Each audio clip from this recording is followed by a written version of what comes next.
नमस्कार दोस्तों। आज अपन स्टैटिक जीके का एक बहुत ही इम्पोर्टेंट टॉपिक लगाने वाले हैं। देखिएगा, एक क्वेश्चन एग्जाम में पूछा जाता है, यूनेस्को की कितनी वर्ल्ड हेरिटेज साइट्स इंडिया के अंदर है। एक तो आपका टॉपिक ये है वर्ल्ड हेरिटेज साइट्स, और एक टॉपिक बनता है आपका इंटेंजिबल कल्चरल हेरिटेज, भारत की यूनेस्को की अमूर्त सांस्कृतिक विरासतें। दोनों के अंदर क्या डिफरेंस है।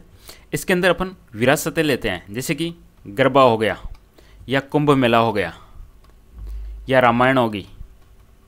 इस प्रकार की जो भी दुर्गा पूजा पंडाल हो गया कोलकाता का, इस प्रकार की जो भी क्वेश्चन है वह एग्जाम में पूछे जाते हैं कि कौन सी सांस्कृतिक विरासत स्थल है, वह किस राज्य से संबंधित है और वह किस वर्ष यूनेस्को के अंदर शामिल की गई है।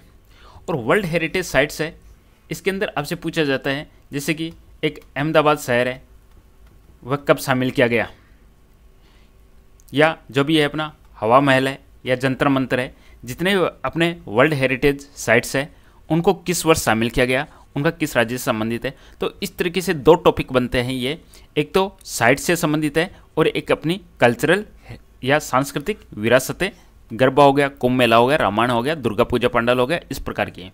तो टोटल यहाँ पे वर्ल्ड हेरिटेज साइट्स है वो टोटल आपकी 44 वर्ल्ड हेरिटेज साइट्स है। 2025 तक मैं अपडेटेड आपको डाटा बता रहा हूँ, और ये टोटल आपकी 15 है सांस्कृतिक विरासतें। तो अभी आज का जो अपना टॉपिक होगा वह इससे संबंधित अपना टॉपिक होगा। 15 कौन कौन सी सांस्कृतिक विरासतें हैं, इसको अपन क्या बोलेंगे, इसको बोलेंगे अपन अमूर्त सांस्कृतिक विरासत या इंटेंजिबल कल्चरल हेरिटेज। इसके बारे में थोड़ा और देखते हैं अपन। यूनेस्को की representative list of the intangible cultural heritage of humanity में भारत से शामिल कौन कौन सी विरासतें हैं वह सब अग्रलिखित है। अब देखिएगा, सबसे पहले मैं बात करूंगा 2008 के अंदर क्या क्या शामिल किया गया उनके बारे में। देखिएगा, कुटियाट्टम एग्जाम में आपसे पूछा जा सकता है कुटियाट्टम क्या है, कुटियाट्टम किस राज्य से संबंधित है, कुटियाट्टम को यूनेस्को की विरासत के अंदर किस वर्ष शामिल किया गया। तो यहाँ पे देखिएगा, कुटियाट्टम की मैं बात करूँगा तो ये केरल से संबंधित है। केरल का क्या है, एक संस्कृत नाट्य रूप है। केरल का क्या है, संस्कृत नाट्य रूप है, जिसको 2008 के अंदर यूनेस्को की विरासत में शामिल किया गया। इसके अंदर होता क्या है, मंदिर या रंगमंच है, उसमें प्रदर्शित अति प्राचीन नाट्य परंपरा है। तो ये क्या है, एक प्रकार का अति प्राचीन नाट्य परंपरा है। कुटियाट्टम केरल से संबंधित है। अब देखिएगा, दूसरा जो विरासत है, अपने जो भी वैदिक मंत्र हैं उनका चैंटिंग करना, उच्चारण करना, वैदिक मंत्र पाठ की परंपरा या वैदिक पाठ, ट्रेडिशन ऑफ वैदिक चैंटिंग, जितने भी अपनी वैदिक मंत्रोच्चार है उनका उच्चारण की परंपरा है, उसको 2008 के अंदर शामिल किया गया। और ये पूरे भारत के अंदर प्रचलित है। यहाँ पे मौखिक परंपरा है, क्योंकि उच्चारण किया जाता है, मुख से उच्चारण किया जाता है, तो मौखिक परंपरा हो गया, पूरे भारत के अंदर प्रचलित है। ये श्रुति स्मृति पर आधारित उच्चारण है, सौर पद्धति की मौखिक परंपरा है। तीसरा जो विरासत है 2008 में शामिल किया गया वह है रामलीला। रामलीला क्या है, रामायण का ही पारंपरिक मंचन किया जाता है। रामायण का एक प्रकार से नाट्य प्रदर्शन है, खासकर ये उत्तर भारत के अंदर देखने को मिलता है। उत्तर भारत में किस समय के अंदर देखने को मिलता है, ज़्यादातर दशहरे के समय के अंदर ये लोक नाट्य परंपरा के रूप में देखने को मिलता है। इस तरीके से 2008 में 3 विरासतें शामिल की गई। कुटियाट्टम केरल से संबंधित है, वैदिक मंत्र वाला, और तीसरा है रामलीला।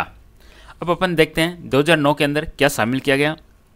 रमन्ना, देखिएगा वो रामलीला अलग है और ये रमण अलग है।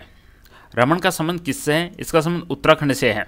रमण का संबंध उत्तराखंड से है, उत्तराखंड के सिलूट डूंगरा गांव से संबंधित है। तो गढ़वाल हिमालयों का धार्मिक महोत्सव और नाट्य नृत्य है, किसका है, गढ़वाल हिमालयों का। और गढ़वाल हिमालय का संबंध है उत्तराखंड के सलूर डूंगरा गांव से संबंधित है।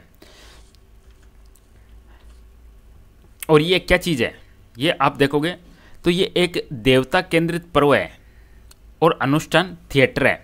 तो रामायण क्या है, देवता केंद्रित पर्व है और अनुष्ठान थिएटर है। चलिए दोस्तों आगे बढ़ते हैं नेक्स्ट अपन अगले टॉपिक की तरफ। जो टॉपिक क्या अगला स्लाइड है अपना, 2010 के अंदर क्या शामिल किया गया, छऊ नृत्य। छऊ नृत्य हैं, इसको शामिल किया गया। और छऊ नृत्य हैं भारत के पूर्वी क्षेत्र के अंदर फैला हुआ है, और ये भी एक परंपरागत नृत्य हैं, पूर्वी क्षेत्र में फैला हुआ। और ज़्यादातर अपने को ये किस प्रकार से देखने को मिलता है, मुखौटा मार्शल आर्ट्स तत्वों के साथ इसमें खत्म किया जाता है। पूर्वी क्षेत्र बंगाल, झारखंड, उड़ीसा। देखिएगा एक नेक्स्ट है Kalbelia folk dance. Kalbelia folk dance है कालबेलिया लोकगीत और नृत्य। कालबेलिया लोकगीत और नृत्य हैं, ये राजस्थान से संबंधित है। इसमें क्या होता है, डांस किया जाता है और किस तरीके से किया जाता है, सांप की तरह लयात्मक डांस किया जाता है। किससे संबंधित है ये कालबेलिया समुदाय से संबंधित है। सर्पिल नृत्य भंगिमाएं होती है इसमें, सर्पिल यानी सांप की तरह। और जो नेक्स्ट 2010 में शामिल किया गया मुडियेटू, जो पहले आया था कुटियेटू, अब आ गया मुडियेटू, ये भी केरल से संबंधित है।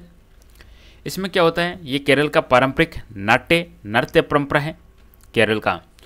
इसमें क्या होता है, इसमें देवी काली और दरिकासुर की कथा पर आधारित अनुष्ठानिक रंग परंपरा है। किसके ऊपर, देवी काली एंड दरिकासुर के ऊपर, मुडियेटू।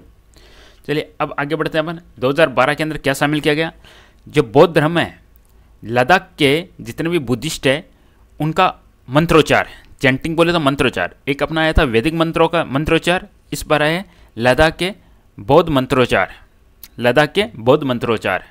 इसको 2012 के अंदर शामिल किया गया है और ये लद्दाख से संबंधित है। लद्दाख में बौद्ध ग्रंथों का जो पाठ किया जाता है, उच्चारण किया जाता है, मंत्रोच्चार किया जाता है, उससे संबंधित है। तिब्बती बौद्ध संप्रदायों द्वारा पवित्र ग्रंथों का पारंपरिक पाठ होता है इसमें, तिब्बती बौद्ध संप्रदायों द्वारा। चलिए आगे अपन देखें 2013 के अंदर क्या शामिल है, संकीर्तन। वेरी इंपॉर्टेंट क्वेश्चन है, एग्जाम में आता है कि संकीर्तन का संबंध किस राज्य से है, तो संकीर्तन का संबंध है मणिपुर से है। तो संकीर्तन क्या है, मणिपुर का एक धार्मिक नृत्य और संगीत है, धार्मिक नृत्य और संगीत है संकीर्तन। इसमें किसका किया जाता है, वैष्णव भक्ति का कथात्मक गायन, वादन और नृत्य, तीनों गायन वादन और नृत्य का समावेशित रूप है। ये वैष्णव भक्ति का कथात्मक गायन वादन नृत्य का समावित रूप है संकीर्तन, मणिपुर से संबंधित है। अब आप नेक्स्ट अगर बात करें, नेक्स्ट 2014 के अंदर क्या शामिल हुआ है, 2014 के अंदर शामिल हुआ है जंडियाला गुरु। जंडियाला गुरु कहाँ के है, पंजाब, पंजाब से संबंधित है जंडियाला गुरु। जंडियाला गुरु के ठठेरों, ठठेरे क्या करते हैं, बर्तन बनाने का काम करते हैं। जंडियाला गुरु के ठठेरों की पारंपरिक पीतल और तांबे की बर्तन की कला, यह भी एक विरासत के रूप में शामिल किया गया 2014 में। जंडियाला गुरु के ठठेरों की पारंपरिक पीतल व तांबे की बर्तन बनाने की कला पंजाब की, ये क्या है, ये एक प्रकार की हस्तकला है। चलिए इसमें क्या होता है, इसमें ढलाई की जाती है या घना हथौड़ी से, ढलाई या घना हथौड़ी से बर्तन बनाना होता है, विशिष्ट घुमा हुआ पैटर्न पर आधारित। चलिए आगे जो नेक्स्ट 11 नंबर की विरासत है वह है नवरोज। अब ध्यान दीजिएगा, नवरोज के बारे में बात करेंगे। ये 2016 के अंदर पहली बार शामिल की गई है, बट इसको 2024 के अंदर एक विस्तार के साथ में शामिल किया गया है।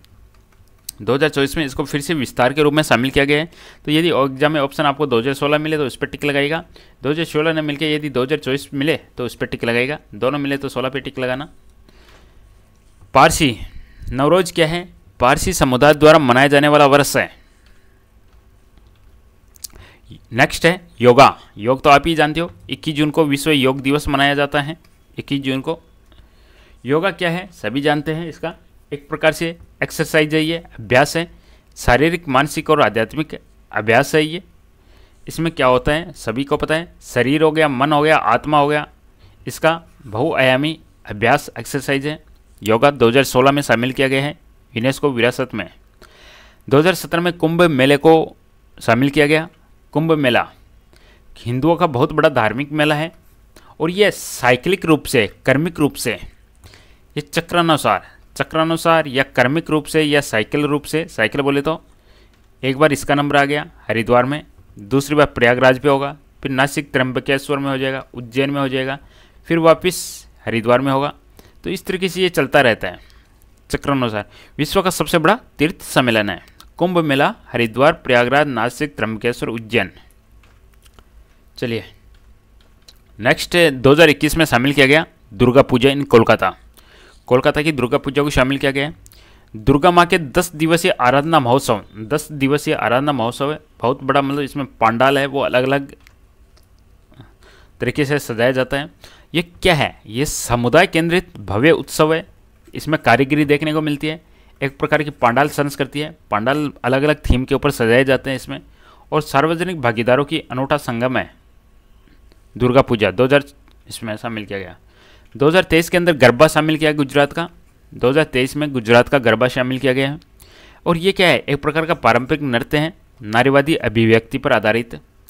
इसमें सामूहिक नृत्य किया जाता है। वृत्त नृत्य इसमें लिखा है। वृत्त नृत्य बोले तो एक गोलाकार आकृति में वृत्त ये अपना वृत्त के रूप में नृत्य किया जाता है। नवरात्रि में ये सबसे प्रमुख है। और 2024 के अंदर देखिएगा, मैंने आपको बताया नवरोज है, इसको फिर से शामिल किया गया है नवरोज को। ये बसंत या नवरस से जुड़ा पर्व है। 2024 में बहुराष्ट्रीय फाइल के विस्तार के साथ भारत शामिल हुआ इसमें।